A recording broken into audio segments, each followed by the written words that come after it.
Hello, जय हिंद मेरे प्यारे साथियों। स्वागत है आप सभी का परीक्षा वाटिका एजुकेशन में। एडुटेरिया सहायक series BPSC ADO general studies यानी पेपर 2 का आज हम लोग टेस्ट नंबर 8 कंप्लीट करेंगे। दूसरा, चौथा, छठा टेस्ट जो पेपर 2 से रिलेटेड है एडुटेरिया का एक प्लेलिस्ट बना दिया गया है इसी यूट्यूब चैनल पर, जाकर के वहां आप लोग देख सकते हो। आप लोग ना सुपर 30 टेस्ट सीरीज जिन्होंने ज्वाइन नहीं किया वो ज्वाइन कीजिए। आपका प्रश्न होगा कि क्या है सुपर 30 टेस्ट सीरीज, तो जवाब है सफलता वाला सीरीज है। पेपर 1 में 5 टेस्ट, पेपर 2 से 15 टेस्ट और पेपर 3 से 10 टेस्ट करवाए जाएंगे। आखिरी 30 दिन शेष बचे हैं, 30 दिन में 30 टेस्ट।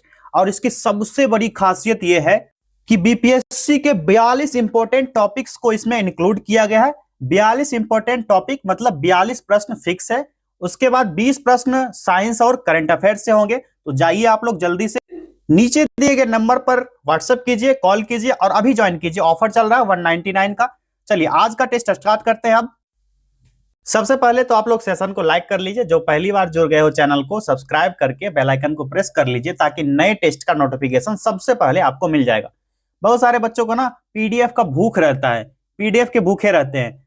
आप लोग ना परीक्षा वाटिका टेलीग्राम चैनल है, परीक्षा वाटिका ये टेलीग्राम चैनल है, इस पर जाइए, यहाँ पर आपको पीडीएफ मिल जाएगा। या फिर आप लोग यही नंबर सेम नंबर है 8676934039, यहाँ पर भी इसका पीडीएफ आपको मिल जाएगा।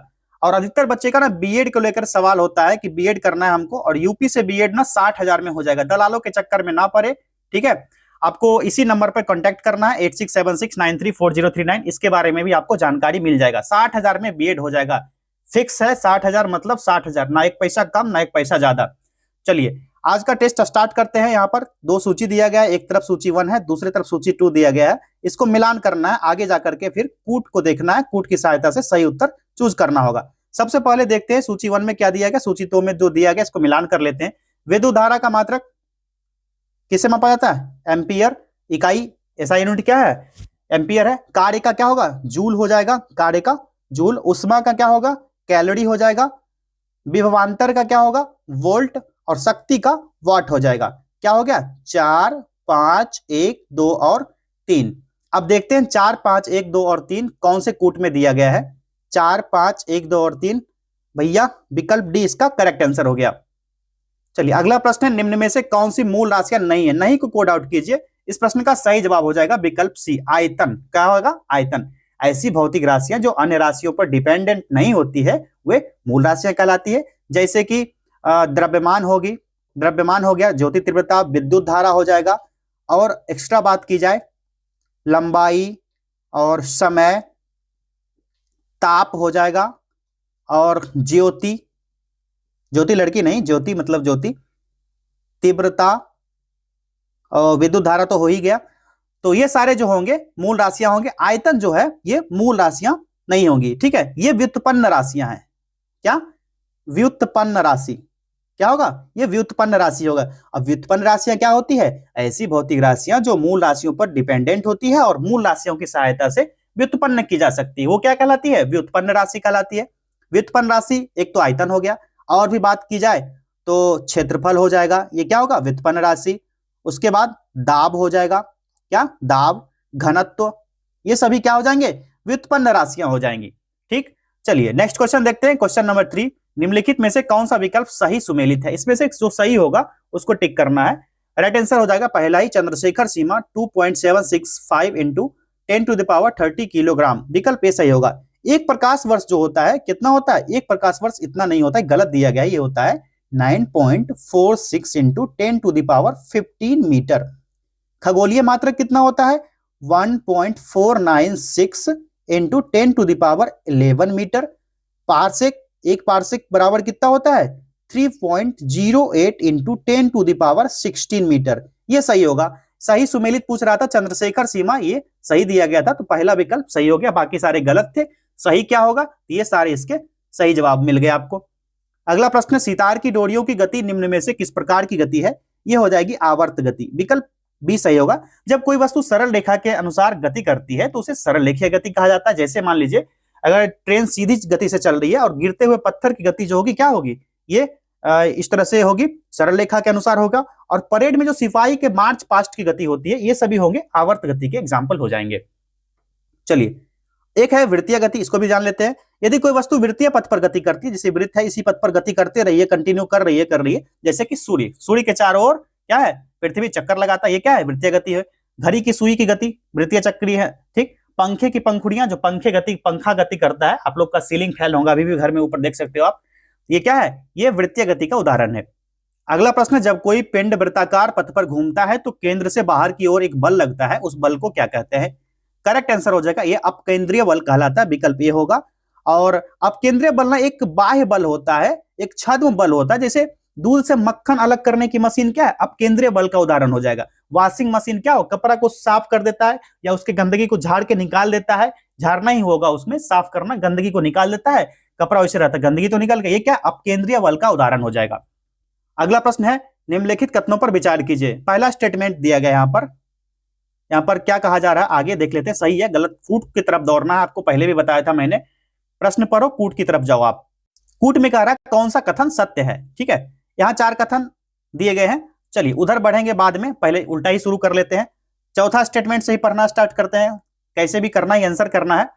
चौथा स्टेटमेंट क्या है, जैसे जैसे पृथ्वी की घूमने की गति बढ़ती है, ग्रेविटेशन की वैल्यू घटती है, जैसे जैसे घूमने की स्पीड घटती है, ग्रेविटेशन की वैल्यू बढ़ती है, बिल्कुल सही दिया गया है। तीसरा क्या है, ग्रेविटेशन का मान जो होता है, जी का मान ध्रुव रेखा पर सबसे अधिक होता है, बिल्कुल सही है। अगला, भूमध्य रेखा पर ग्रेविटेशन की वैल्यू सबसे ज्यादा होती है, इसलिए किसी चीज का वजन इससे कम होता है। ये जो है ना न्यूनतम होता है, लेकिन ये जो है ना गलत दिया गया है। क्यों गलत दिया गया, ध्रुव का जो जी का मान अधिकतम होता है, इसलिए वस्तु का भार ध्रुव पर अधिकतम होगा, क्या होगा, ये सबसे ज्यादा होगा, ठीक। ये तो इसका हो गया। उसके बाद यहाँ पर ग्रेविटेशन का मान मध्य रेखा पर क्या होगा, सबसे कम होता है, इसलिए वस्तु का भार भी क्या होगा, न्यूनतम ही होगा। ये क्या हो गया, एक गलत स्टेटमेंट दिया गया है। अब दूसरा देख लेते हैं, सॉरी पहला देखेंगे ना, पहला स्टेटमेंट क्या दिया गया था। पहला है, जैसे जैसे कोई वस्तु, कोई चीज पृथ्वी की गहराई तक जाती है, उसका वजन बढ़ जाता है और केंद्र में 0 हो जाता है। पृथ्वी के अंदर जाने पर वस्तु का भार क्या होता है, घटता है, और केंद्र में जाकर के 0 हो जाता है, ठीक है। ये ऐसे हो गया। चलिए अब कूट की सहायता से क्या कह रहा है, कौन सा कथन दिए गए बयानों में से कौन सा कथन सही दिया गया है, ये आपको देखना है, कौन सा कथन सत्य है। तो इसका राइट आंसर क्या होगा, भैया दिख ही नहीं रहा, 2, 3 और 4, ठीक है, 3 और 4, ये हो गया 1, 2 और 3, और बी का हो गया केवल 2, 3, 4, ये थोड़ा सा मिस हो गया। सी का हो गया केवल 3 और 4, डी हो गया सभी। तो क्या होगा, तीसरा और चौथा स्टेटमेंट हमारा सही था ना, विकल्प सी करेक्ट कीजिए आप लोग, थोड़ा सा मिस्टेक हो गया यहाँ पे। निम्नलिखित में से कौन सा विकल्प न्यूटन की गति का तीसरा नियम को दिखाता है, कौन सा होगा, न्यूटन की गति का तीसरा नियम को दिखाता है, कौन दिखाएगा, सही जवाब होगा, रस्सा कस्सी में लड़के की 2 टोलियों के द्वारा खींचे गए रस्सी में एक टोली तथा दूसरी टोली के लड़कों का खिंचाव, विकल्प सी इसका सही जवाब हो गया। अगला प्रश्न है, किसी निश्चित दिशा में वस्तु की प्रारंभिक एवं अंतिम स्थितियों के बीच की दूरी डैश कहलाती है, इसको कहा जाता है, क्या कहा जाएगा, बताओ फटाक से आप लोग, विस्थापन कहा जाएगा, विकल्प सी होगा, किसी गतिशील वस्तु का प्रारंभिक और अंतिम स्थिति के बीच की न्यूनतम दूरी। विस्थापन क्या है, एक सदिश राशि है, यह भी ध्यान रखना, पूछा जाता है एग्जाम में, सदिश राशि है, ठीक है, ध्यान रखना आपको। त्वरण क्या है, बताओ आप लोग, त्वरण कौन सी राशि है और वेग कौन सी राशि है, ये आपको बताना है। अगला प्रश्न है, यदि बल को न्यूटन में और दूरी को मीटर में प्रदर्शित किया जाए तो किए हुए कार्य को प्रदर्शित किया जाएगा, किस तरह प्रदर्शित किया जाएगा, तो जूल में प्रदर्शित होगा।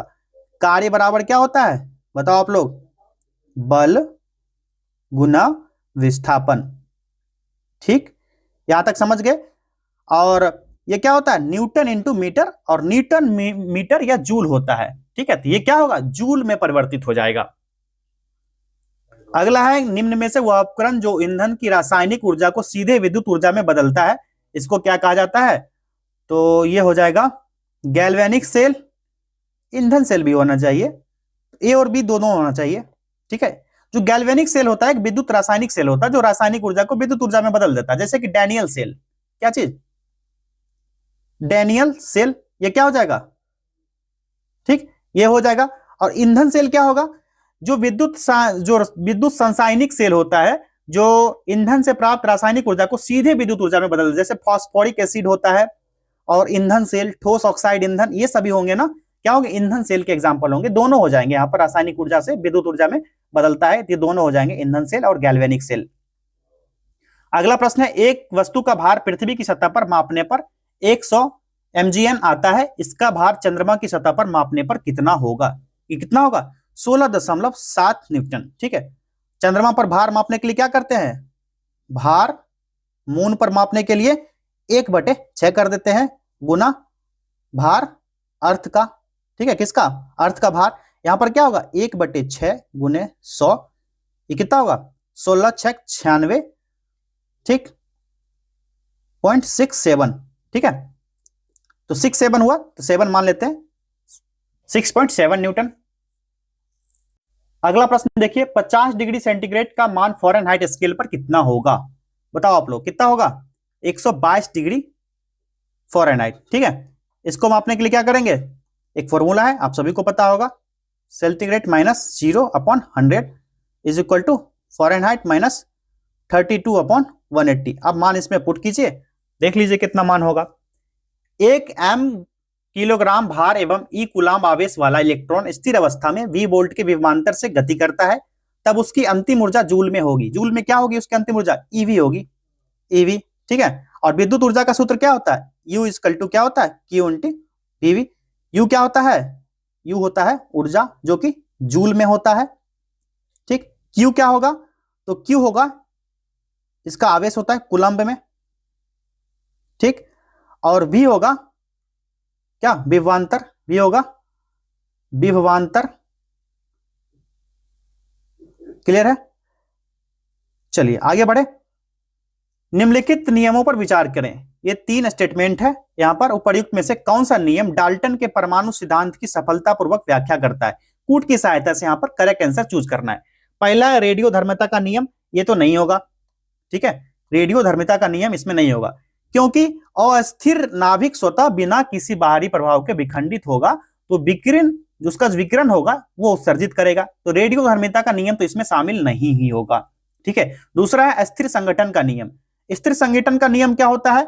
जब कोई यौगिक बनता है तो उसमें शामिल तत्व तो हमेशा एक निश्चित अनुपात में जुड़े रहते हैं, जैसे कि H2O यानी कि हाइड्रोजन के 2 अणु और ऑक्सीजन के 1 परमाणु से ही बन जाता है, तो दोनों मिलकर हाइड्रोजन ये हो गया, वाटर बन जाता है। बहु अनुपात का नियम क्या कहता है? जब 2 या अधिक तत्व आपस में मिलते हैं तो वे परमाणु सरल अनुपात से संयोजित होकर एक नया पदार्थ या यौगिक बनाता है। तो ये भी इसमें करेक्ट हो जाएगा, ये करेक्ट हो गया, पहला गलत था। ठीक, तीसरा भी सही हो गया। चौथा है द्रव्यमान संरक्षण का नियम, ये बचपन से पढ़ते आ रहे, आई मीन 10th से। परमाणु को ना तो उत्पन्न किया जा सकता है और ना ही नष्ट किया जाएगा, रासायनिक अभिक्रिया में परमाणु केवल पुनः व्यवस्थित होते हैं, ये भी स्टेटमेंट सही दिया गया है। यहाँ क्या, डाल्टन के परमाणु सिद्धांत के अनुसार क्या होगा? 2, 3 और 4 कथन सही होंगे, विकल्प बी इसका सही जवाब हो जाएगा, 2, 3 और 4। अगला प्रश्न देखिए, निम्न में से किसके द्वारा वायु की शक्ति और गति मापा जाता है? इस प्रश्न का सही जवाब होगा एनीमोमीटर, वेरी इजी, विकल्प सी एनीमोमीटर। ठीक है, क्रोनोमीटर से क्या मापा जाता है? पानी के जहाज में सही समय ज्ञात किया जाता है, किसमें? पानी जहाज, सही समय। नोट करते जाइए आप लोग, इतना लिखेंगे तो टेस्ट लंबा हो जाएगा। एवोमीटर से क्या मापा जाता है? रेडियो में उत्पन्न दोष, रेडियो में उत्पन्न दोष को मापा जाता है। मैनोमीटर से क्या मापा जाता है? बताओ, गैसों का दाब, गैस का दाब मापा जाता है। अब अगला बचा क्या, यहां पर कुछ बच ही नहीं रहा, सारा का सारा हो गया। ठीक है, एनीमोमीटर से वायु की शक्ति और गति मापा जाता है। चलिए अगला प्रश्न है, निम्न में से किसके द्वारा ईमेल का आविष्कार किया गया? सही जवाब होगा रे टॉमलिंसन, विकल्प डी, रे टॉमलिंसन के द्वारा किया गया ईमेल का आविष्कार। ठीक है, कैक्सटन जो 1476 ईस्वी में इंग्लैंड में प्रिंटिंग प्रेस की स्थापना की, किसकी?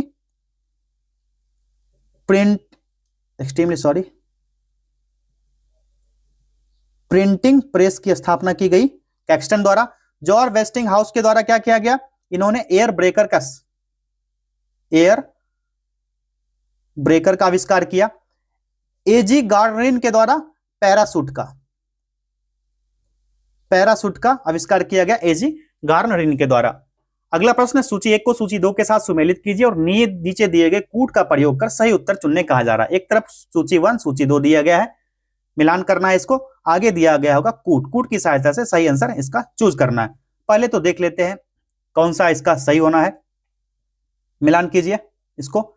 निर्वात में जो ये जो है ना विभिन्न माध्यम में प्रकाश की चाल दी गई है, ठीक है, ये प्रकाश की चाल है, सूची 2 में प्रकाश की चाल दिया गया है और ये माध्यम दिया गया, किस माध्यम में, ये सब ध्यान रखना।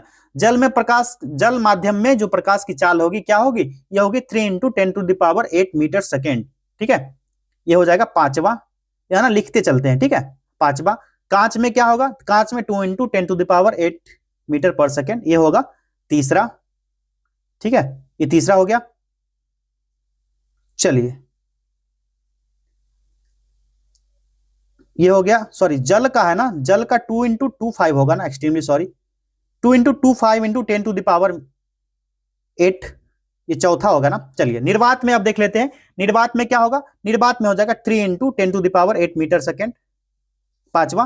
तारपीन के तेल में क्या होगा बताओ आप लोग, डी ऑप्शन, ऑप्शन डी का, तारपीन के तेल में 2.04 × 10⁸ मीटर पर सेकेंड, ठीक है, ये हो गया पहला, क्लियर है। अगला है नाइलॉन, नाइलॉन में क्या होगा, नाइलॉन में हो जाएगा 1.96 × 10⁸ मीटर पर सेकेंड, दूसरा हो जाएगा। सही जवाब क्या होगा, 4 3 5 1 2। चलिए बढ़िया कूट की तरफ, 4 3 5 1 2, भैया इधर होगा 4 3 5 1 और 2, कौन सा है, विकल्प डी इसका सही जवाब हो जाएगा। जब एक लिफ्ट एक समान वेग से ऊपर या नीचे जा रही होती, उस स्थिति में व्यक्ति को क्या प्रतीत होता है, इसका बहुत ना इजी आंसर हो जाएगा। इस स्थिति में व्यक्ति का आभासी भार उसके वास्तविक भार के बराबर होता है, अर्थात व्यक्ति को अपने भार में कोई परिवर्तन प्रतीत नहीं होता है, बिल्कुल हल्का हो जाता होगा शरीर। आप लोग लिफ्ट में चढ़े होंगे या उतरते समय ये पूछा जा रहा है, तो बिल्कुल हल्का लगता नहीं है कि मेरे शरीर में जान भी है। अगला प्रश्न है, निम्न में से कौन सा विकल्प यंत्र एवं उनके सिद्धांत से सही सुमेलित नहीं है। ये ना क्वेश्चन बहुत बेकार सेट किया गया है इस बार, एलुटेरिया वालों ने क्या किया समझ नहीं आ रहा, किस तरह से सेट किया इन्होंने। यंत्र और उसके सिद्धांत सुमेलित नहीं है। जो सोनार है, पराश्रव्य तरंग का परावर्तन, सही है ये, ठीक है। फोटोसेल प्रकाश वैद्युत प्रभाव, ये सही है। तीसरा भाप का इंजन, उष्मागतिकी का सिद्धांत, ये भी सही है।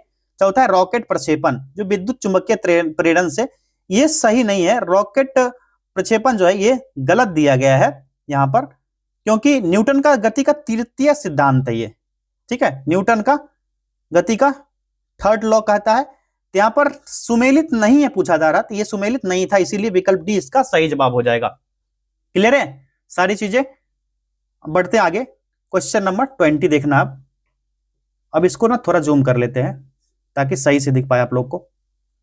चलिए क्वेश्चन नंबर 20 देखिए, क्या कहा जा रहा है, कूट का प्रयोग कर सही उत्तर चयन करने, सूची 1 को सूची 2 से मिलान करना है। चलिए यहां पर 3 ही दिया गया है, यहां ना एक्चुअली 3 ही दिया गया है और इधर दिया गया। आप लोग के पास अगर पीडीएफ होगा तो एक बार पीडीएफ में ना मिलान कीजिएगा, आप लोग एक बार देखिएगा पीडीएफ, अगर निकलवाए होंगे आप लोग प्रिंट आउट तो। टरबाइन जो होता है, टरबाइन यांत्रिक ऊर्जा को विद्युत ऊर्जा में बदलता है, किसको, यांत्रिक ऊर्जा को विद्युत ऊर्जा में, तीसरा हो जाएगा इसका, ठीक है। सितार ऊर्जा में क्या बदलता है, सितार जो होता है यांत्रिक ऊर्जा को ध्वनि ऊर्जा में बदलता है। तीसरा फेंके गए पत्थर की ऊर्जा क्या होता है, तो फेंके गए पत्थर की ऊर्जा यहां तो नहीं दिया गया है, इधर देख लेते हैं, ये क्या करेगा, पेशीय ऊर्जा को गतिज ऊर्जा में बदलेगा, पांचवा ऑप्शन, ठीक है, इसमें पांचवा हो गया। 3 1 5 तो इधर हो गया भैया, यहां ना नोट आउट कर लेते हैं हम लोग, 3 1 और 5 हो गया था। अब लाउड स्पीकर का रासायनिक, सॉरी लाउड स्पीकर है ना, बहुत बेकार तरीके से ड्यूटेरिया वालों ने सेट किया ये प्रश्न, ये वाला सेट है ना बहुत बेकार तरीके से सेट किया गया। लाउड स्पीकर जो है क्या करेगा बताओ आप लोग, ये विद्युत ऊर्जा को ध्वनि ऊर्जा में बदलेगा, विद्युत ऊर्जा को किसमें, ध्वनि ऊर्जा में। कहा गया ध्वनि भैया, विद्युत ऊर्जा को लिख लो भाई, ध्वनि ऊर्जा में बदलेगा। क्लियर है, क्या होगा इसको ना, इधर दिया गया था क्या, हाँ इधर दिया गया था, दूसरा हो जाएगा, चलो दिया गया था, दूसरा हो जाएगा इसका। आगे क्या, विद्युत अपघटन ऊर्जा में किसको बदलेगा, विद्युत अपघटन, विद्युत अपघटन जो होगा ये क्या करेगा, विद्युत ऊर्जा को रासायनिक ऊर्जा में बदलेगा, चौथा हो जाएगा। तो 3 1 5 2 और 4 हो गया, 3 1 5 2 और 4, विकल्प बी इसका सही जवाब है। चलो नेक्स्ट देखते हैं, निम्नांकित कथनों पर विचार कीजिए, इनका उपयोग बीमारियों के उपचार के लिए किया जा सकता, किसका, प्रस्रव्य तरंग के बारे में कौन सा कथन सत्य पूछा जा रहा है। यहां पर सीधे ना कूट वाला जब आए ना तो कूट की तरफ दौड़ो आप लोग, इधर उधर कहीं नहीं देखना, सीधे कूट की तरफ, सही दिया गया है गलत दिया गया या किसके बारे में पूछ रहा है ये जानना है, उसके बाद आएंगे स्टेटमेंट पर। पहला है इनका उपयोग बीमारियों के उपचार के लिए किया जाता है, सही है। ये कीटों को नष्ट कर सकती है, ये भी सही है। ये कपड़ों से धूल हटाकर उसे साफ कर सकती है, ये भी सही दिया गया। तो परासरग तरंग के बारे में कौन सा कथन सत्य है? तीनों सही है, विकल्प सी सही जवाब है, 1, 2 और 3। अगला प्रश्न है, निम्न में से किसके प्रयोग से किसी वस्तु का आवर्धित और आभासी प्रतिबिंब प्राप्त किया जा सकता है? करेक्ट आंसर है अवतल दर्पण से। कौन सा? अवतल दर्पण, विकल्प ए। यदि एक उत्तल लेंस की फोकस दूरी 50 सेंटीमीटर है तो इसकी शक्ति क्षमता कितनी डायोप्टर होगी? +2 डायोप्टर, विकल्प सी। लेंस गणना का सूत्र क्या होता है? P = 1/f। क्लास 10th में आप लोग इसको प्रूफ भी किए होंगे। अवतल दर्पण द्वारा बनाया गया प्रतिबिंब वास्तविक उल्टा और वस्तु के आकार के बराबर होता है। वस्तु की स्थिति कहां होनी चाहिए? इस प्रश्न का सही जवाब होगा वक्रता केंद्र पर होना चाहिए। कहां? वक्रता केंद्र पर, विकल्प यह होगा सही जवाब। अगला प्रश्न है, निम्नलिखित में से किस विकिरण में सबसे कम तरंग दैर्घ्य होता है? किसमें होगा? ये गामा किरणें होती है, ठीक है, अल्फा बीटा, ये गामा किरणें होती है, इसमें सबसे कम होगी। और तरंग दैर्घ्य का बढ़ता क्रम पूछा जाए ना, तो सबसे पहले गामा किरण आएगा, उससे भी कम होगा किसमें? एक्स किरण जो होता है, उसके बाद आएगा बीटा किरणों में सबसे, और सबसे ज्यादा होगा किसमें? अल्फा कण में सबसे ज्यादा तरंग दैर्घ्य होता है। सबसे कम गामा, फिर एक्स किरण में, फिर बीटा किरण में, फिर सबसे अधिक होगा तो अल्फा, सबसे मैक्सिमम अल्फा, सबसे मिनिमम गामा किरण। निम्नलिखित में से फ्यूज में प्रयुक्त होने वाले तार की विशेषता होती है? क्या होती है इस तार की विशेषता? तो यहां पर उच्च प्रतिरोधक शक्ति और उच्च गलनांक, नहीं, ये तो नहीं होगा ऑप्शन। चलिए अगला क्या दिया गया है? उच्च प्रतिरोध शक्ति और निम्न गलनांक होता है, ये सही होगा। निम्न प्रतिरोधक शक्ति उच्च गलनांक, ये नहीं। निम्न प्रतिरोधक शक्ति, ये तो होगा ही नहीं, ये तो टाटा बाय बाय। ऑप्शन बी इसका करेक्ट आंसर हो जाएगा। जो फ्यूज तार की विशेषता होती है उच्च प्रतिरोध और निम्न गलनांक होती है इसका, ठीक है। क्योंकि जब परिपथ में अधिक धारा प्रवाहित होगी ना, तो उच्च प्रतिरोध के कारण तार गर्म हो जाता है और निम्न गलनांक के कारण जल्दी पिघलकर परिपथ को तोड़ देता है, जिससे उपकरण को क्षति से बचाया जा सकता है। इसलिए इसका राइट आंसर हो जाएगा विकल्प बी, उच्च प्रतिरोधक शक्ति और निम्न गलनांक। ओके, अगला प्रश्न देखिए, क्वेश्चन नंबर 27। निम्नलिखित में से कौन सा यूरेनियम समस्थानिक परमाणु ऊर्जा संयंत्र में बिजली उत्पादन में इस्तेमाल किया जाता है? करेक्ट आंसर होगा U-235, विकल्प डी, ठीक है। समस्थानिक है जिसका उपयोग अधिकांश परमाणु ऊर्जा संयंत्र में बिजली उत्पन्न के लिए होता है। अगर 235 विखंडनीय होता है, जिसका अर्थ होता है कि एक न्यूट्रॉन द्वारा टकराए गए परमाणु का विखंडन से गुजरना, और इस प्रक्रिया में बड़ी मात्रा में ऊर्जा निकलती, एनर्जी निकलती है, जो कि एक नियंत्रित श्रृंखला अभिक्रिया को बनाए रखती है। और गर्मी का इसमें जो उपयोग होता है, पानी को भाप में बदलने के लिए किया जाता है, जो टरबाइन चलाकर विद्युत ऊर्जा पैदा करता है। ये तो राइट आंसर क्या हो गया? विकल्प डी, U-235। सूची 1 को सूची 2 से सुमेलित कीजिए। एक तरफ मूल कण दिया गया, दूसरी तरफ उसका द्रव्यमान किलोग्राम में दिया गया। इसको मिलाना है, मिलान के करने के बाद कूट की तरफ बढ़ेंगे। पहला क्या है? इलेक्ट्रॉन है, ठीक है, पहला इलेक्ट्रॉन।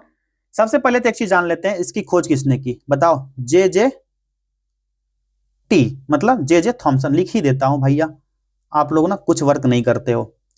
जे थॉमसन, इलेक्ट्रॉन की खोज जे थॉमसन। प्रोटॉन का बताओ भाई, गोल्ड स्मिथ या गोल्डस्टीन। उसके बाद आएगा न्यूट्रॉन की खोज किसने? जेम्स चैडविक ने किया। क्लियर है? अब यह देखना है कि किस पर कितना द्रव्यमान होगा, किस पर कितना द्रव्यमान आवेशित होगा, यह ध्यान रखना आपको। इलेक्ट्रॉन पर कितना होगा? तो 9.1094 10⁻31, तीसरा हो गया, इधर नोट करते हैं हम लोग। प्रोटॉन पर कितना होगा? प्रोटॉन पर हो जाएगा 1.67262 इंटू 10⁻27, ये पहला हो गया। अब बचा कौन सा? दूसरा। 3, 1 और 2 देख लेते हैं कौन सा 3, 1 और 2। विकल्प सी सही जवाब हो गया इसका। अगला प्रश्न देखिए, इनमें से कौन सा या से माइका का गुण है या है? माइका तो उष्मा का अच्छा चालक होता है और विद्युत का कुचालक होता है। वेरी इजी, विकल्प बी सही जवाब है। निम्नलिखित में से कौन सा जोड़ा सुमेलित नहीं है? भैया नहीं को घेर लो, नहीं को घेरो इस तरह से कि सही आंसर पर पहुंच जाओ, इस तरह से घेर लेना इसको, मारपीट वाला नहीं घेरना है, मतलब क्वेश्चन सही करना है। फॉर्मिक एसिड जो है C6H8O6, ये जो है ये जोड़ा सुमेलित नहीं है, ये गलत है, इसलिए ये सुमेलित नहीं है। राइट आंसर ये होगा, क्योंकि यहां जो फॉर्मिक एसिड जो होता है ये क्या होता है बताओ आप लोग। सबसे पहले तो सिट्रिक एसिड, ये सही है, C6H8O7। अगला है एसिटिक एसिड, ये भी सही है, ठीक है। फॉर्मिक एसिड होता है क्या? Simple H, कूह। इंटर में पढ़े होंगे क्लास 11th में। लैक्टिक एसिड C3H6O3 होता है, ये भी सही दिया गया। उसके बाद ना कभी कभी ना पूछ दिया जाएगा, हो सकता है टार्टरिक एसिड के बारे में। टार्टरिक एसिड का क्या होगा? C4H6OH, बच्चों वाला पढ़ा देते हैं आप लोग को। ऑक्सैलिक का क्या होगा? ऑक्सैलिक एसिड का C2H2O4, और एक आता है नाइट्रिक, एक होता है नाइट्रिक एसिड HNO3, ठीक है, HNO3। इसको ध्यान रखना आप लोगों ने, क्लियर है? बढ़े नेक्स्ट क्वेश्चन की तरफ। चलिए क्वेश्चन नंबर 31 देखिए आप लोग। किसी तत्व के रासायनिक गुण निम्न में से कौन सा निर्धारण करता है, कौन निर्धारित करता है, ये पूछा जा रहा है।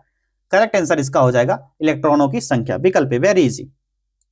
चलिए फिर से मिलान करना, फिर से एक पेज का दूसरे पेज में दे दिया भैया। पदार्थ दिया गया, उसका मान दिया गया, क्या मान दिया गया है इसका? तो पीएच मान दिया गया।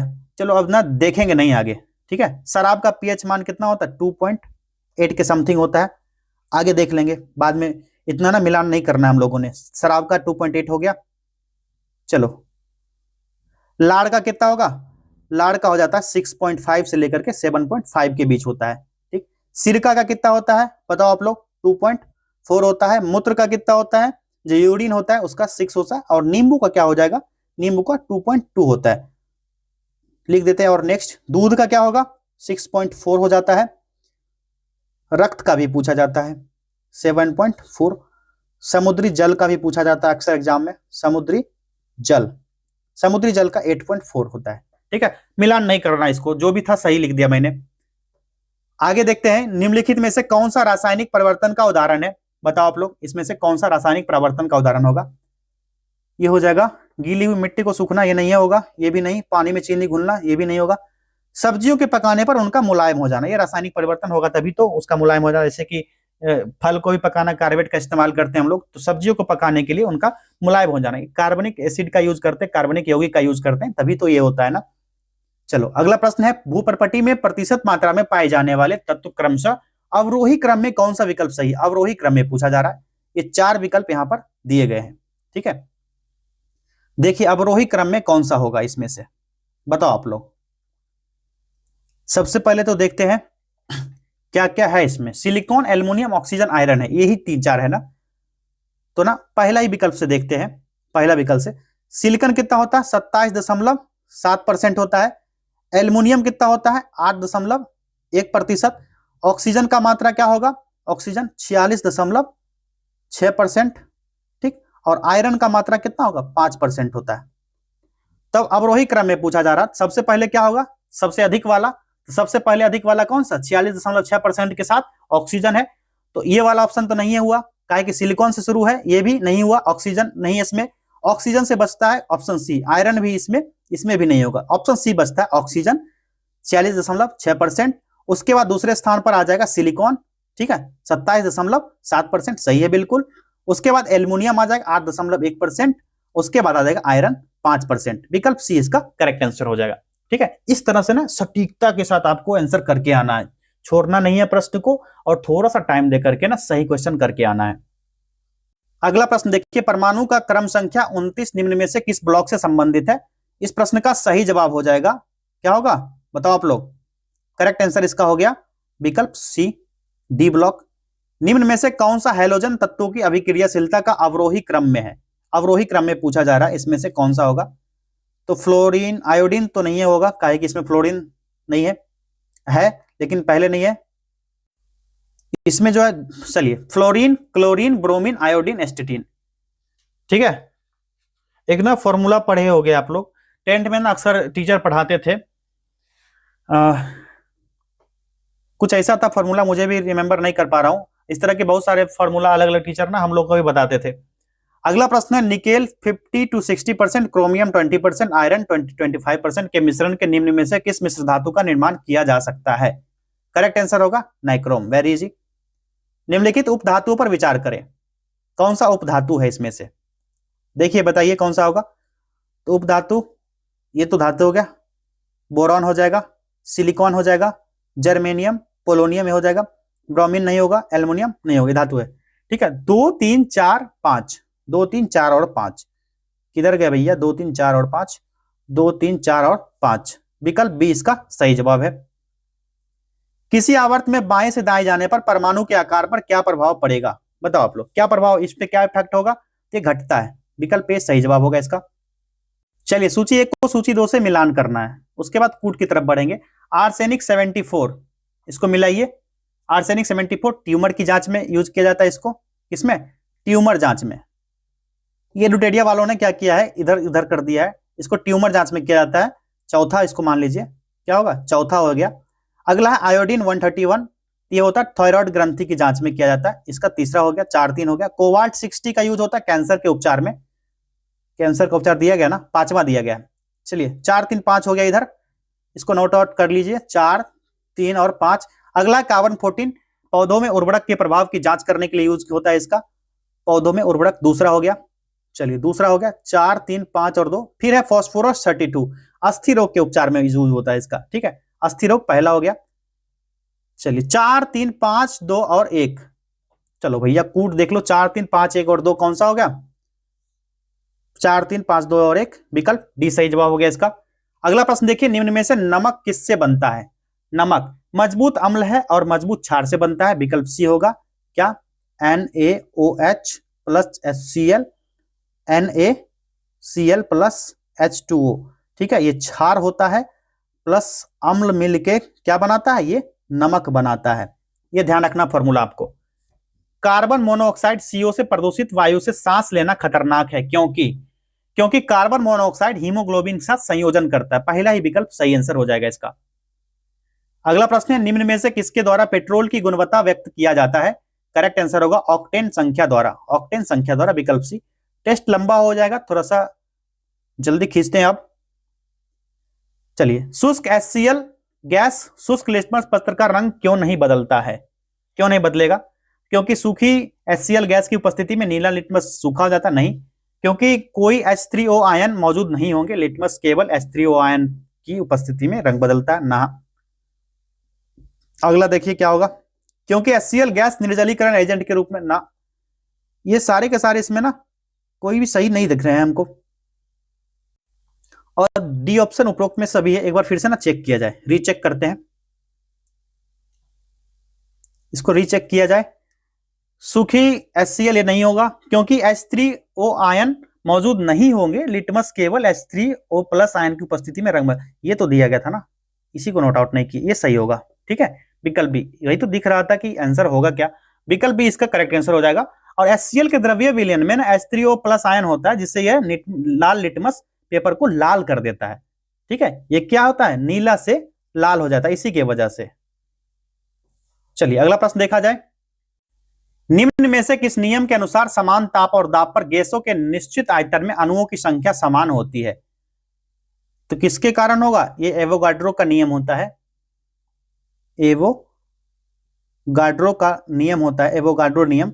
यहां नहीं दिया गया ना, ग्राहम का नियम, कॉरियोलिस प्रभाव, ए और बी दोनों, इनमें से कोई नहीं। ये एवोगाड्रो नियम के अनुसार होता है, समान ताप और दाब सभी गैस के समान आयतन में अणु की संख्या समान होती है। ये जो गलत दिए गए सारे के सारे ऑप्शन है आप गलत दिए गए, एवोगाड्रो का लॉ होगा।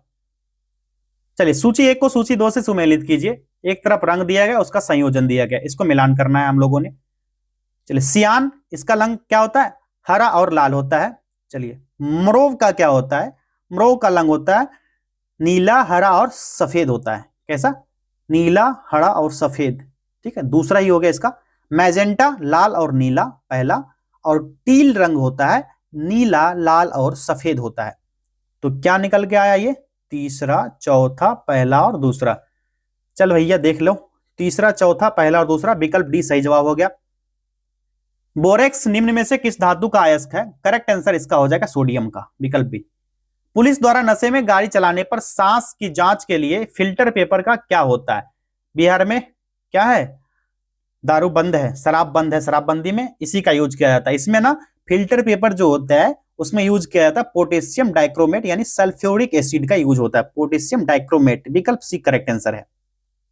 निम्न में से बेंजीन में सिग्मा और पाइबंद की संख्या, बच्चों वाला प्रश्न, 12 और 3, ठीक। C6H6 हाइड्रोजन परमाणु होगा, जिसकी संरचना क्या होगी? ठीक है, संरचना, ठीक, C के साथ 2 बॉन्ड, ठीक ठीक ठीक, एक बॉन्ड के साथ हाइड्रोजन जुड़ेगा, फिर 2 बॉन्ड के साथ कार्बन, फिर 1 बॉन्ड के साथ कार्बन जुड़ेगा, फिर 2 सिग्मा बॉन्ड के साथ क्या होगा, कार्बन जुड़ेगा, और 1 सिग्मा बॉन्ड के साथ ये जुड़ेगा हाइड्रोजन, सबके साथ जुड़ेगा, एक एक सिग्मा बॉन्ड के साथ हाइड्रोजन जुड़ेगा। कितने हो गए बताओ आप लोग, 12 सिग्मा और 3 पाई बंद होगा ना, ठीक है। पाई बंद कितना हुआ, 1 2 और 3 हुआ, और 1 2 3 4 5 6 7 8 और ये हो गया 9 10 11 और ये 12, 12 क्या हो गया, 12 सिग्मा बॉन्ड और 3 हो गया पाई बंद। विकल्प ए इसका करेक्ट आंसर हो गया। चलो आगे देखो, माइकोलॉजी जीव विज्ञान की वह शाखा है जो इससे जुड़ी है, किससे जुड़ी होगी, माइकोलॉजी कवक के अध्ययन से जुड़ा होता है, ठीक है। माइकोलॉजी होगा कवक का अध्ययन, यहां नहीं दिया गया है, आगे दिया गया होगा। विकल्प देखते हैं नेक्स्ट, कवक का अध्ययन दिया गया ना, विकल्प सी। इनमें से कौन सी बीमारी गैर जीवाणु से होती है, गैर जीवाणु से होने वाली बीमारी कौन सी होगी इसमें से, ये हो जाएगा कालाजर, विकल्प सी। समसूत्री विभाजन माइटोसिस के बारे में नीचे दिए गए कथन पर विचार कीजिए। यहां स्टेटमेंट दिया गया, देखिए कौन सा सही होगा। ये जो है ना समसूत्री विभाजन, इसके बारे में देखिए, माइटोसिस से 2 डॉटर सेल्स बनते हैं, सही है, ठीक। पुत्री कोशिका आनुवांशिक रूप से जनन कोशिका जैसे होते हैं, ये भी सही है।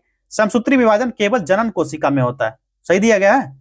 जो मेयोसिस विभाजन होता है, कोशिका विभाजन जनन कोशिका में होता है, और एक मेयोटिक कोशिका जो होता है विभाजन से 4 पुत्री कोशिका बनता है। ये जो है ना, ये सही नहीं है। कौन सा सही है, तो पहला और दूसरा सही था, विकल्प ए सही जवाब होगा इसका। चलिए आगे बढ़ते हैं। मिलान करना है, एक तरफ विटामिन की कमी से होने वाली बीमारी से मिलाना है। यहाँ पर विटामिन ए की कमी से क्या होता है, रतौंधी, रतौंधी होता है ना, जीरोफ्लैथेमिया होता है, रेटिनॉल, ठीक है, रतौंधी। विटामिन डी की कमी से क्या होता है, रिकेट्स, पढ़ रहे हो ना, जिसको ऑस्टियोपोरोसिस रासायनिक नाम है इसका, ठीक है, रिकेट्स। विटामिन ई की कमी से क्या होगा, जो टोकोफेरॉल होता है, फर्टिलिटी में कमी आता है, यानी कि इसका क्या होगा, नपुंसकता। और विटामिन के की कमी से क्या होगा, रक्तथंका जम जाता है। तो क्या होगा, पहला का होगा, दूसरा, तीसरा, चौथा, पहला का बी, दूसरा का सी, तीसरा का डी, चौथा का ए, बी सी डी ए 1 2 3 4, ठीक है, B C D A 1 2 3 4, B C D A 1 2 3 4, विकल्प सी सही जवाब हो गया। इनमें से कौन सा आनुवांशिक रोग नहीं है, नहीं को नोट आउट कीजिए, यहां पर देखते हैं कौन सा नहीं होगा, निद्रा रोग, विकल्प सी, विकल्प बी होगा निद्रा रोग। क्योंकि ये डाउन सिंड्रोम जो है, ये क्या है, 21वें सिंड्रोम में एक अतिरिक्त क्रोमोसोम जुड़ जाता है जो व्यक्ति को मैंगोलिसिन हो जाता है। एनीमिया जो होगा कैसे होगा, एक सिंड्रोम में एरिथ्रोसाइट सामान्य ज्यादा तेज गति से हो जाते हैं, जिससे एनीमिया हो जाता है। साथियों आप लोग को ना एक 1000 वाला पीडीएफ गया होगा, जिसमें फिजिक्स केमिस्ट्री बायोलॉजी के 250 प्रश्न होंगे, उसको अगर आप लोगों ने किया होगा सुपर 30 में वो मिला होगा आप लोग को, जिन्होंने सुपर 30 ज्वाइन किया, सुपर 30 वालों को मिला होगा। ऑफर चल रहा है 199 का, आप लोग जाइए ज्वाइन कीजिए। ये नंबर है, इस नंबर पर कॉन्टैक्ट कीजिए 8676934039। यहाँ पर सुपर 30 में ना 1000 प्रश्न का दिया गया साइंस का क्वेश्चन, उसमें ना ये सारे अच्छे से तैयार किया गया है, ये सारे प्रश्न आपको मिलेंगे। चलिए नेक्स्ट क्वेश्चन देखिए, नीचे दिए गए कथन पर विचार कीजिए। क्वेश्चन नंबर 56, पहला स्टेटमेंट, पादप कोशिका में कोशिका भित्ति नहीं होती, होती है ना भैया। टमाटर का लाल रंग ल्यूकोप्लास्ट की वजह से होता है, ये भी गलत दिया गया है। क्यों, जो लवक होता है ना, लवण होता है, लवक होता है, केवल पादप कोशिका में पाया जाता है, और यह 3 प्रकार के होता है। कौन कौन सा होता है, ये होता है क्लोरोप्लास्ट पहला, दूसरा क्या होता है, दूसरा होता है क्रोमोप्लास्ट, तीसरा हो जाएगा यहां पर ल्यूकोप्लास्ट, ल्यूकोप्लास्ट, ठीक है, 3 होता है यहां पर। तो ये टमाटर का जो लाल रंग होगा, ये किसके कारण होगा, टमाटर का लाल रंग जो होता है लाइकोपीन के कारण होता है, ल्यूकोप्लास्ट के कारण नहीं, ये लाइकोपीन के कारण होता है, लाइकोपीन के कारण। दोनों के दोनों कथन जो है गलत दिए गए हैं, तो ना तो एक ना ही दो, विकल्प डी इसका सही जवाब। चलिए नीचे दिए गए जोड़ों को मिलाए, फिर से एकदम बहुत ही घटिया तरीके से सेट किया गया, पादप उत्तक, फिर कार्य दिया गया, इसको मिलान करना है। अब कैसे मिलान करें बताइए, आप ही लोग बताओ। एक तरफ दृढ़ उत्तक दिया, दृढ़ उत्तक जो है ये किससे संबंधित होगा, किस तरह से इन लोगों ने सेट किया समझ नहीं आ रहा। चलिए देखते हैं, इधर उधर करना पड़ेगा ही। दृढ़ उत्तक जो होगा ये संबंधित होगा यांत्रिक सहारा से। किससे? यांत्रिक सहारा। दूसरा, चलिए दूसरा का ये इधर कर लेते हैं, अब उधर नहीं जाएंगे हम लोग। अब क्या है? जाइलम है। जाइलम जो होगा ये जल का संचायन करता है, ठीक है, इसमें बी कीजिए। अब है फ्लोएम। फ्लोएम क्या करेगा? छोटा तना में यांत्रिक सहारा नहीं, जाना ही पड़ेगा इधर। चल भैया दौड़ा ले रेडिया वाले। चल ये हो गया, किसका हो गया था? सी का हुआ था ना, हाँ सी का हुआ था। चलो सी का इधर हो गया। अगला है कोलेन कायमा स्थूल, ये किससे संबंधित होगा? तो इसको डी कर लो। क्या हो गया? तो हो गया 2, 3, 1 और 4, यही हुआ ना, 2, 3, 1 और 4। अब देख लो 2, 3, 1 और 4 कौन सा ऑप्शन होगा? पहला ही ऑप्शन हो जाएगा। इसमें ऑफलाइन टेस्ट वालों को कितनी दिक्कत आई होगी, मतलब 2 घंटे का एक तो समय है, इस तरह से घटिया तरीके से सेट किया आप लोग क्वेश्चन। इनमें से कौन थैलोफाइटा से संबंधित है? थैलोफाइटा से संबंधित कौन सा होगा? करेक्ट आंसर इसका हो जाएगा विकल्प बी, एस्पाइरोगायरा। ठीक है, एस्पाइरोगायरा। पादप हार्मोन को उसके मुख्य कार्य से मिलाएं। एक तरफ हार्मोन दिया गया, दूसरी तरफ उसके कार्य दिए गए हैं, इसको मिलाना है। अभी मिलाओ आप लोग क्वेश्चन को ना निकाल कर ही कोशिश करो कि ये वाला टेस्ट करें। चलिए ऑक्सीन किससे संबंधित होगा? शीर्षस्थ प्रभुत्व से संबंधित होगा। चौथा हो गया जिब्रेलिन भंग। जिब्रेलिन जो होगा ये किससे संबंधित होगा? ये हो जाएगा प्ररोह दीर्घीकरण से। तीसरा साइटोकाइनिन, आप सभी को पता है किससे? कोशिका विभाजन से। और एसिटिक एसिड जो होगा ये संबंधित होगा बीज के सुप्त अवस्था का। तो 4, 3, 1 और 2, 4, 3, 1 और 2 कौन सा हो गया? पहला ही होगा 4, 3, 1 और 2, विकल्प ए राइट आंसर हो गया। प्रकाश संश्लेषण के दौरान सबसे ज्यादा प्रकाश सोखने के लिए कौन सा वर्णक जिम्मेदार है? इसके लिए जो वर्णक है इसका नाम है क्लोरोफिल ए, विकल्प ए। किस रक्त समूह में लाल रक्त कोशिकाएं पर कोई एंटीजन नहीं होता है? ये बिल्कुल साइंस का पूरा टेस्ट है, ठीक है, ये होगा विकल्प डी। श्वेत रक्त कोशिकाओं डब्ल्यूपीसीज के बारे में विचार करें। यहां पर स्टेटमेंट दिया गया 1, 2, 3 और कौन सा कथन सही दिया गया? पहले स्टेटमेंट देखिए कौन सा सही है, उसके बाद कूट की तरफ देख लेंगे कौन सा सही है। पहला है श्वेत रक्त कोशिकाओं डब्ल्यूपीसीज को ल्यूकोसाइट्स भी कहा जाता, सही। श्वेत रक्त कोशिकाओं का जीवन काल लगभग 120 दिन होता है, ये भी सही है, ठीक है। लाइफ स्पैन क्या होती है? 120 दिन की होती है और रक्त कोशिकाओं की नहीं होती है, सॉरी, ठीक है, डब्ल्यूबीसीज की नहीं। और रक्त कोशिकाएं जो होती है डब्ल्यूबीसीज का जीवन काल जो होता है 13 से 20 दिन के लिए होता है, ठीक है, 13 से 20 दिन के लिए होता है। अब नेक्स्ट क्या है? श्वेत कोशिकाओं जो डब्ल्यूबीसीज होती है बचाव और इम्यूनिटी में मदद करता है। ये ना अस्थि मज्जा लसिका तंत्र कभी कभी यकृत में तिल्ली बनते हैं और इसका जीवन काल 13 से 20 दिन होता है। सामान्य तौर पर ना 6000 से 8000 प्रति क्यूबिक मिलीमीटर रक्त के बीच इसका ये होता है। और न्यूक्लियस व्हाइट रक्त कॉर्पस में ये पाया जाता है। और लिम्फोसाइट ल्यूकोसाइट्स का एक टाइप होता है जो बोन मैरो में पाया जाता है। बी और टी टाइप जो लिम्फोसाइट्स होते हैं पैथोजन से होने वाली बीमारी से शरीर को बचाते हैं और शरीर में इम्यूनिटी से जुड़े सारे सेल टाइप इसी से जुड़े होते हैं। तो ये जो है स्टेटमेंट जो है तीसरा जो है ये भी सही दिया गया है, दूसरा यहां पर गलत दिया गया था। तो कौन सा सही है? पहला और तीसरा सही था, विकल्प बी यहां पर करेक्ट आंसर हो जाएगा। नीचे दिए गए एंजाइम को उनके कार्य से मिला है। चल भैया कम से कम एंजाइम कार्य तक छोड़ दिया, अब आगे देख लेंगे कम से कम हम लोग। राहत की सांस ले लो। एक तरफ एंजाइम दिया गया है, एक तरफ कार्य, परेशान कर दिया था पहले। चलो एंजाइम का कार्य से मिलान करना है। यहां पर कौन सा एंजाइम किससे मिलेगा? जो एमाइलेज है ये किससे संबंधित होगा?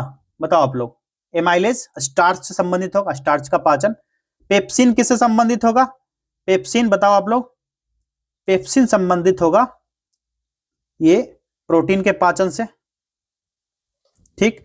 लाइपेज किससे संबंधित होगा? वसा का पाचन। और ट्रिप्सिन होगा अग्न्याशय एंजाइम को।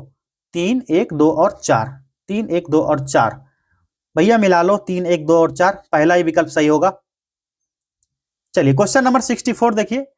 इनमें से कौन सा किडनी का कार्य नहीं है? किडनी का कार्य नहीं है पूछा जा रहा है, कौन सा नहीं होगा बताओ आप लोग। पित्त का उत्पादन, विकल्प डी। निम्नलिखित में से किस रक्तवाहिका की पेशीय दीवार सबसे मोटी होती है? करेक्ट आंसर हो जाएगा धमनिया, विकल्प सी। इनमें से कौन सा यकृत का कार्य नहीं है? यकृत का कार्य कौन सा नहीं होगा? राइट आंसर इंसुलिन का बनना। मस्तिष्क का कौन सा भाग संतुलन और मुद्रा को नियंत्रित करता है? इसका राइट आंसर होगा सेरिबैलम। इसका ना पूरा डिटेल्स में पढ़ना, आप लोग को पीडीएफ मिला होगा, पूरा डिटेल्स में पढ़िए। वहां पर ना बहुत लंबा लंबा डाटा दिया गया है। इनमें से कौन सा थैलेमस का कार्य नहीं है? इसका सही जवाब होगा तापमान का विनियमन। जहां जहां मुझे लग रहा है कि इससे क्वेश्चन और भी बन सकते हैं वहां मैं नोट करा दे रहा हूं। अगला है नीचे दिए गए कथनों पर विचार करें। विचार कर लेते हैं, 1 2 3 कथन दिए गए, कूट की सहायता से सही कथन का चयन करना है यहां पर। चलिए चयन कर लेते हैं। पहला है थायरोक्सिन शरीर में मेटाबॉलिज्म को नियंत्रित करता है, सही है। दूसरा है अधिव्यक्त मेडुला एड्रेनालाइन का स्राव करता है, ये भी सही दिया गया है। वृद्धि हार्मोन थायराइड ग्रंथि से बनता है, नहीं, ये जो है ना पिट्यूटरी ग्रंथि से बनता है। किससे? पिट्यूटरी ग्लैंड से बनता है ये, ना कि थायराइड ग्लैंड से। तो ये गलत हो गया। पहला और दूसरा सही है, तो हो गया 1 और 2, विकल्प ए सही जवाब। चलिए क्वेश्चन नंबर 70 देखिए, लाल रक्त कोशिकाओं और आरबीसीज के बारे में नीचे दिए गए कथन पर विचार कीजिए। यहाँ पर 3 स्टेटमेंट दिए गए, आगे देख लेंगे कि इसका कूट की सहायता से कौन सा सही होगा या कौन सा गलत होगा। पहला, आरबीसीज अस्थि मज्जा में बनते हैं, सही है। दूसरा है एरिथ्रोपाइटिन हार्मोन आरबीसी उत्पादन को नियंत्रित करता है, ये भी सही है। आरबीसीज रक्त का थक्का जमाने में शामिल होता है, ये गलत दिया गया है। जो रक्त क्लॉटिंग में है ये मदद नहीं करता है, ठीक है, तो ये गलत है। देखते हैं, कूट इधर नहीं दिया गया, अब इधर दिया गया। अब इधर दौड़िए, कौन सा सही था? पहला और दूसरा सही था ना, विकल्प ए, वेरी इजी। निम्नलिखित नीचे दिए गए कथनों पर विचार कीजिए। फिर से 3 कथन दिए गए, कूट की सहायता से सही उत्तर चयन करना है। पहला, सेरिब्रम मस्तिष्क का सबसे बड़ा हिस्सा, सही। दूसरा है मेडुला सांस लेने और दिल की धड़कन जैसी अनैच्छिक क्रियाओं को नियंत्रित करता है, सही है। सेरिब्रम याददाश्त और बुद्धिमत्ता के लिए जिम्मेदार है, नहीं, ये गलत दिया गया है। क्योंकि जो यहाँ पर ना EEG जो होता है, इंस्ट्रूमेंट का इस्तेमाल जो होता है ब्रेन एक्टिविटी रिकॉर्ड करने के लिए, डायग्नोसिस करने के लिए किया जाता है, ये गलत दिया गया है। इसका क्या होगा? 1 और 2 कथन सही है, विकल्प ए करेक्ट आंसर हो गया। निम्नलिखित में से कौन सा कथन असत्य है? असत्य कथन का चयन करना, इसमें से हो जाएगा विकल्प सी। गैस विनियमन जो होता है ये श्वसन में होता है, जो है ना, ये ना लैरिंग्स ग्रंथि जो होती है ट्रेकिया के आगे चौड़े हिस्से में खुलता है, जिसको लैरिंग्स कहते हैं, और इस छेद को ग्लेटिस कहते हैं, और एक कार्टनजिनस फ्लैप जैसा स्ट्रक्चर बना होता है जिसको ग्लोटिस से ढकता है, और एपिग्लोटिस उसको कहा जाता है, जो निगलते समय खाने को अंदर जाने से रोकता है, और ये गैस विनियमन श्वसन में यूज होता है। जैसे कि लैरिंक्स के अंदर वोकल कार्ड की एक जोड़ी होती है जो आवाज निकलने में मदद करती है। जैसे अभी हम बोल रहे हैं तो ये वोकल ग्रंथि होती है जो लैरिंक्स के अंदर होती है, इसी से आवाज निकलता है। क्लियर है? अब ये जो कहा जा रहा है गैस विनिमय श्वसन में होता है, तो ये नहीं होता है, गैस एक्सचेंज की तरह होती है, ठीक है, जो ब्रोंकियोलस से एक्योवेली में और एल्वियोलर सैंक बनाता है, और एल्वियोली गैस जो होता है एक्सचेंज की जगह होता है, इसलिए ये कथन जो है गलत दिया गया। राइट आंसर क्या होगा? गलत कथन पूछ रहा था ना, सत्य है, विकल्प सी सही जवाब हो गया इसका। इनमें से कौन सा विटामिन वसा में घुलने वाला नहीं है? नहीं को नोट आउट कीजिए, करेक्ट आंसर हो जाएगा विटामिन सी, विटामिन सी हो जाएगा। तो विटामिन सी जो होगा विटामिन बी कॉम्प्लेक्स विटामिन के साथ पानी में घुलता है। किससे? बी कॉम्प्लेक्स के साथ ये घुल जाएगा, ठीक है, वसा में नहीं घुलेगा। निम्नलिखित में से कौन सी बीमारी विषाणु से होती है? ये बैक्टीरिया से होने वाली कौन सी? खसरा हो जाएगा। ट्यूबरकुलोसिस पैदा करने वाले टीबी जैसा बीमारी पैदा करने वाले बैक्टीरिया की खोज किसने की थी? इनका नाम है रॉबर्ट कोच। रॉबर्ट कोच ने किया था। एथलीट फुट किन कारणों से होता है? वेरी इजी आंसर, फंगस के कारण होता है। किसके कारण? फंगस के कारण होता है ये, विकल्प सी यानी कवक। 2025 में इसरो द्वारा किए गए स्पेस डेक्स डॉकिंग एक्सपेरिमेंट का क्या महत्व था? अब आगे करंट अफेयर्स 850 वाला जो करंट अफेयर्स सुपर 30 वालों आप लोग को मिला होगा इसका वीडियो, वो कंप्लीट किए होगे तो आपको ये सारा क्वेश्चन बन जाएगा। करेक्ट आंसर क्या होगा? भारत द्वारा सैटेलाइट की पहली इन ऑर्बिट डॉकिंग और डी डॉकिंग, विकल्प बी। दिसंबर 2025 में डीआरडीओ ने 800 किलोमीटर पर आवर की स्पीड से रॉकेट स्लेज का इस्तेमाल करके एक फाइटर एयरक्राफ्ट एस्केप सिस्टम की एक सक्सेसफुल टेस्ट किया। इस टेस्ट का मकसद क्या था? इस टेस्ट का मकसद क्या था ये आपको बताना है। इसका राइट आंसर एक नए मिसाइल लॉन्च सिस्टम को टेस्ट करना। आगे देखते हैं अब दूसरा क्या है? हाई स्पीड इंजेक्शन कंडीशन में पायलट इंजेक्शन और एयर क्रू सेफ्टी को टेस्ट करना, ये सही होगा, विकल्प बी। दुनिया की पहली एंटीबायोटिक पेनिसिलिन की खोज किसने की थी? वेरी इजी, अलेक्जेंडर फ्लेमिंग ने की थी सन 1928 में। बच्चों में पेट में सूजन, एडिमा, कमजोरी और विकास में रुकावट किसके लक्षण? ये सारा क्वेश्चन ना उस करंट अफेयर्स में करवाया गया। जिन्होंने सुपर 30 ज्वाइन किया है उनको ये सारा चीज बहुत ही इजी लग रहा होगा। इसका राइट आंसर क्या होगा? कॉसियोर कोर, विकल्प बी। अंतरिक्ष यात्री शुभांशु शुक्ला के नाम पर कहां एक सड़क का नाम रखा जाएगा? Very easy answer, option B, Lucknow. Amit Shah ने जानकी मंदिर के पुनर्विकास की आधारशिला बिहार के किस जिले में रखी? इसका राइट आंसर होगा हाल ही में सीतामढ़ी में रखा गया था। किस राज्य विधानसभा ने विद्यालय शुल्क वृद्धि पर अभिभावक वेटो विधेयक पारित किया गया है? करेक्ट आंसर हो जाएगा इसका विकल्प ए, दिल्ली। थोड़ा ना आप लोग में से जो सीतामढ़ी से होंगे थोड़ा कमेंट कीजिएगा, सीतामढ़ी मुझे आना है हाल फिलहाल में, आप लोग ना एक बार कमेंट करना जो सीतामढ़ी से होंगे, और अपना ना एक बार इस नंबर पे कांटेक्ट करना 8676934039, इस पे कांटेक्ट करना, आप लोग अपना नंबर दे देना। चलिए अगला प्रश्न है, बीएसएफ द्वारा ऑपरेशन अलर्ट कहां शुरू किया गया? इसका राइट आंसर हो जाएगा विकल्प सी, राजस्थान। पहला शतरंज ई स्पोर्ट्स विश्व कप किसने जीता? करेक्ट आंसर होगा इसका विकल्प बी, मैग्सन कार्लसन ने। निम्नलिखित देशों में से किस देश ने 2036 तक शुक्र ग्रह पर वेनेडिक्ट मिशन भेजने की योजना बनाई है? राइट आंसर इसका हो जाएगा रसिया। निम्नलिखित में से किस बैंक ने अग्निवीरों के लिए बिना किसी गारंटी के 4 लाख रुपए का ऋण शुरू किया है?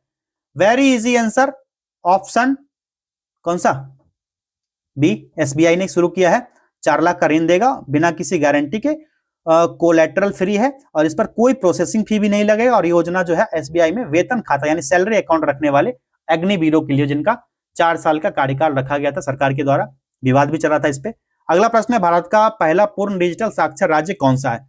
ये होगा भैया केरला, सबसे आगे हर चीज में 100% साक्षर है ये, और 1991 में हासिल करने वाला ये 100% साक्षरता पहला राज्य बन गया केरल। चलिए आगे देखते हैं, नेक्स्ट क्वेश्चन की तरफ बढ़ते हैं। किस पेमेंट बैंक ने सेविंग्स प्रो बचत खाता शुरू किया है? इस प्रश्न का सही जवाब हो जाएगा विकल्प सी, जापान। सॉरी, जापान नहीं दिया गया ना, ये क्या होगा? ये होगा जियो पेमेंट बैंक। हाल ही में किस राज्य में भारत के पहले एक्वाटेक पार्क का उद्घाटन किया गया? ये कौन सा होगा एक्वाटेक पार्क? ये असम में शुरू किया गया। एक क्वेश्चन मुझे लगता है मिस हुआ है, ठीक है, एक क्वेश्चन मिस हुआ है ना, सही है। चलो, कितने वर्ष की अवधि के लिए केंद्रीय मंत्रिमंडल ने हाल ही में प्रधानमंत्री धन धान्य कृषि योजना को मंजूरी दी है? इस प्रश्न का सही जवाब होगा 6 वर्ष के लिए। निम्न में से किस देश ने 2029 चुनाव से पहले मतदाता की न्यूनतम आयु को 18 वर्ष से घटाकर 16 वर्ष करने की घोषणा की है? ये कौन सा देश है? इस देश का नाम है ब्रिटेन, विकल्प बी। आस्था, प्रवास और महिलाओं के जीवन पर केंद्रित साहित्यिक योगदान के लिए वर्ष 2025 का पिंटर पुरस्कार किसे दिया गया? Very easy answer, option B, Leila Aboulela को। ये सारा प्रश्न ना उस 850 वाले में है, भैया ज्वाइन कर लो सुपर 30 आप लोग।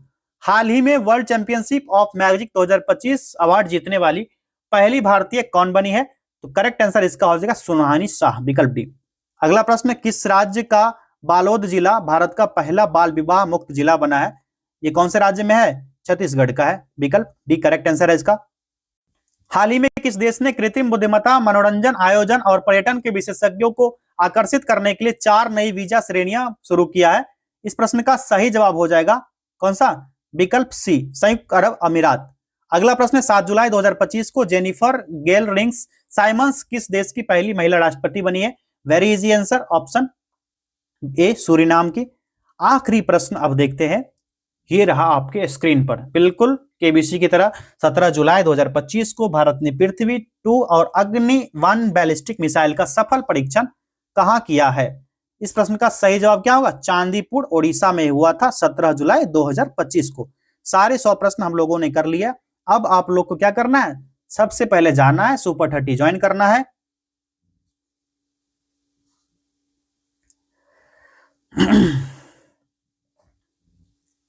ज्वाइन कैसे करना है? तो यहां आना है, यहां पर इस व्हाट्सएप नंबर पर कांटेक्ट करना है, ऑफर चल रहा है 199 का, जाइए मैसेज कीजिए, कॉल कीजिए, क्योंकि ये है सफलता वाला सीरीज। 5 टेस्ट पेपर 1, दूसरे पेपर में 15 टेस्ट, तीसरे पेपर में 10 टेस्ट करवाए जाएंगे। टोटल 4 टेस्ट हो चुके हैं, 5 दिसंबर से स्टार्ट हुआ था ये टेस्ट। अब कुछ ही दिन बचे, आप लोग जाइए जल्दी से ज्वाइन कीजिए, ऑफर है 199 का। मिलते हैं नेक्स्ट टेस्ट में, बहुत बहुत धन्यवाद।